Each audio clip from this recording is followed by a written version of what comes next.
નમસ્કાર મિત્રો, Harvey farm and નર્સરીમાં તમારું સ્વાગત છે. તો મિત્રો, આપણે પ્લાન્ટેશન કરવાનું ચાલુ કરી દીધું છે. ડ્રેગન ફ્રૂટના જે આ રોપા પડ્યા છે યાદથી 2 વર્ષ પહેલાંના રોપા છે. તમે જોઈ શકો છો, એકદમ હેલ્ધી રોપા છે. આનામાં રૂટ ડેવલપ થઈ ગયા છે આ બધા. તો શું છે, આ રોપા આપણે નાખીએ તો જલ્દી રૂટ તો ડેવલપ થયેલા જ હોય છે, સીધા જમીનમાં ચોંટી જાય રૂટ અને ગ્રોથ કરવા માંડી જાય. કેવી રીતે નાખેલા છે તમને બતાવું. આમાં છે ને, જે આની બીલી આવે એટલી બીલી નાખેલી છે, એટલી ઊંડી હાલી જાય એટલો ખાડો કરવાનો હોય છે. બતાવીશ તમને આગળ ખાડો કરે છે એ પણ. અને સાથે થોડું DAP ખાતર નાખેલું છે. આ ખાતર તો આપણે પહેલેથી નાખી જ દીધું છે, છાણિયું ખાતર. એક નાની ગમેલી આવે એ બતાવીશ તમને. એક નાની ગમેલી આખી આ 2 પોલમાં નાખેલી છે, એ પ્રમાણે ખાતર નાખેલું છે. પછી ખાડો ઉપર પાણી રીઝાવી દીધું છે, ને જેના લીધે હ્યુમિડિટી બની રહે. અને સાથે ક્લોરો કરીને દવા આવે છે મૂંડાની, એ પણ હલાવી દીધી છે એક વખત. શું છે, અંદરના જે જીવાત હોય બધા મરી જાય. આ આપણું પ્લાન્ટેશન ટ્રેલી સિસ્ટમ વગરનું છે. નીચે છે એ ટ્રેલી સિસ્ટમવાળું છે. અહીંયા 454 પોલ છે, એટલે 1850 જેવા અહીંયા રોપા આવશે. બાકી બધા નીચે 2 લાઇનમાં નાખી દીધા છે. આપણી આ જમીન ધડાવાળી જમીન છે, અને સાથે આ ખાતર નાખેલું છે એટલે ગ્રોથમાં થોડોક ફાયદો થાય. ચેનલ પર નવા હો તો ચેનલને સબસ્ક્રાઈબ કરી દેજો, વિડીયોને શેર કરજો, લાઇક કરજો, અને બેલ આઇકન દબાવવાનું ના ભૂલતા નહીં.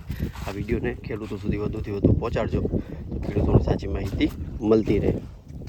તો આમાં છે ને, હવે આ જે 3 લીફ છે એ લીફ આપણે આ રાખશું, બાકી આ 2 કટિંગ કરી દઈશું. કારણ કે સિંગલ લીફ ઉપર જાય તો ઉપર છે ને, ભલે ને પછી વધુ ફૂટ આવે, લીફ નીકળે, પણ અહીંયા સુધી જો એક જ હોય ને તો પૂરેપૂરું કન્ટેન્ટ એને ઉપર મળતું રહે.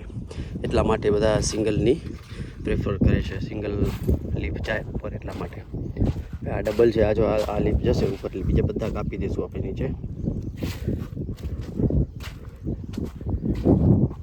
આજે સવારથી જ આ પ્લાન્ટેશન કરવાનું ચાલુ કર્યું છે. ને બીજું એક જણાવી દઉં કે 30 થી 35 ડિગ્રીની વચ્ચે તાપમાન અત્યારે જ પ્લાન્ટેશન કરવાનું. નહીં તો શું છે, અને છે ને ગરમીમાં ખરાબ થઈ જાય છે, ફંગસનો પ્રોબ્લેમ વધુ રહે છે.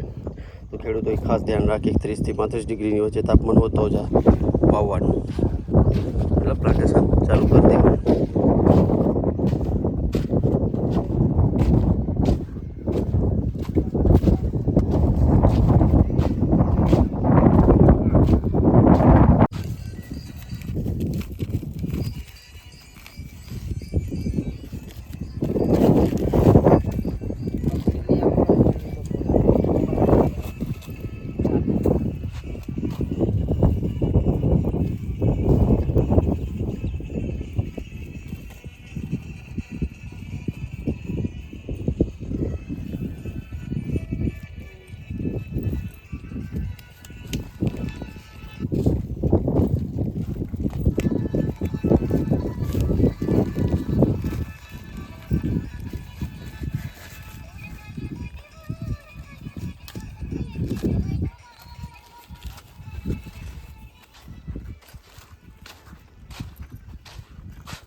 તમે જોયું કેવી રીતે વાવવાના છે, કેટલો ખાડો કરવાનો છે, આગળ તમને વિડીયોમાં બતાવ્યું.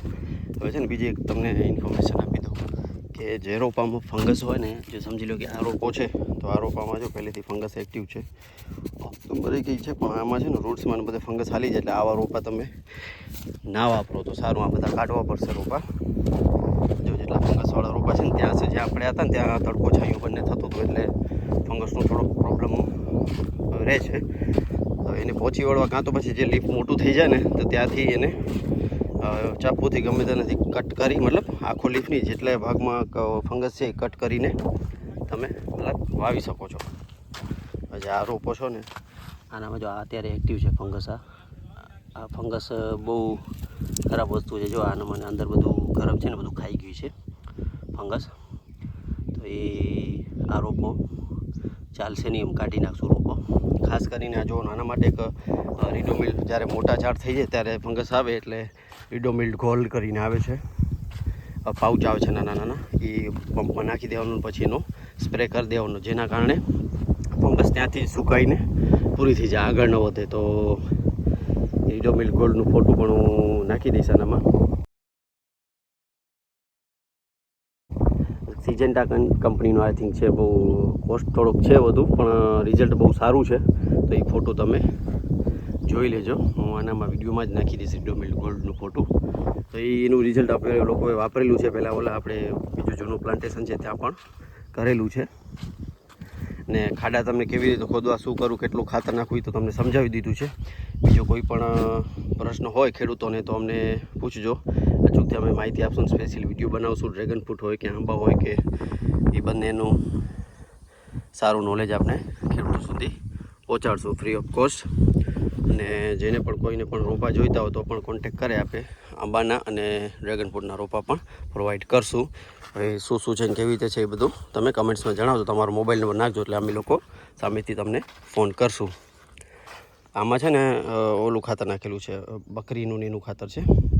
અને નીચે આપણું ગાયનું, કારણ કે બકરીનું ખાતર થોડુંક સ્ટ્રોંગ આવે ઓલા ગાયના ખાતર કરતાં, તો આમાં ઓછું નાખેલું છે. ત્યાં તો વ્યવસ્થિત નાખેલું છે, અહીંયા બહુ લિમિટમાં નાખેલું છે. કારણ કે ગરમી પણ આવે ને, જ્યારે બકરીનું ખાતર હોય ને એનામાં અનવોન્ટેડ ઘાસ ને બધું બહુ ઉગે, બાવળિયા. કારણ કે બકરી છે બાવળિયા ખાતી હોય એટલે એ આનામાં થોડોક પ્રોબ્લેમ રહે. તો પછી એના માટે આનામાં ક્લોરોની વધુ હલાવવી પડે, જેના કારણે બધા એક્ટિવ ના થાય, કોઈ પણ જંતુ, જીવજંતુ કે મૂંડા કે ઉગતે. એટલા માટે બકરીનું ખાતર થોડુંક મોંઘું પણ હોય છે ને થોડુંક સ્ટ્રોંગ પણ હોય છે. એટલા માટે થોડુંક ખેડૂતો કેર લે તો સારું. જ્યાં સુધી ગાયનું ખાતર મળતું હોય છાણ, તો એના જેવું બેસ્ટ એકે નહીં. અને રાસાયણિક તો બહુ ઓછું નાખો તો સારું. ક્યારેક ખાતે ગ્રોથ કરવાનું છે તો તમારે 19-19 કે યુરિયા કે ગમે તે તમે ચલાવો. કારણ કે સૌથી સારામાં સારું બેસ્ટ છે ડીએપી. તો આપણે નાખી છીએ આનામાં થોડું આટલું WMC લો ને 10-15 ગ્રામ જેટલું નાખી છે. અત્યારે જરૂર ન હોય ઘણી, રૂટ ડેવલપ કરવા માટે પાયાનું ખાતર છે એટલે થોડુંક વ્યવસ્થિત ગ્રોથ બની રહે અને રોપા બધા એકદમ હેલ્ધી અને જાડા રહે. બાકી નોર્મલ તો આનામાં આપણે છે ને 20-20-13 હલાવી છીએ ગ્રોથ કરવામાં. અને ડીએપી અને યુરિયાનું મિશ્રણ છે 20-20-13. એ પણ તમને ઇફકો ને આપણે નર્મદા ફોર્સ બધામાં સરદારમાં ને મળી જાય છે. એનું પણ હું ફોટો નાખી દઈશ તમને. તો ચાલો, કોઈ પણ ઇસ્યુ હોય કે પ્રશ્નો હોય તો આપણે કમેન્ટ્સમાં જણાવજો. અને વિડીયોને વધુ તો વધુ શેર કરજો. તો બધાને જય શ્રી રામ, જય ભારત, જય કિસાન.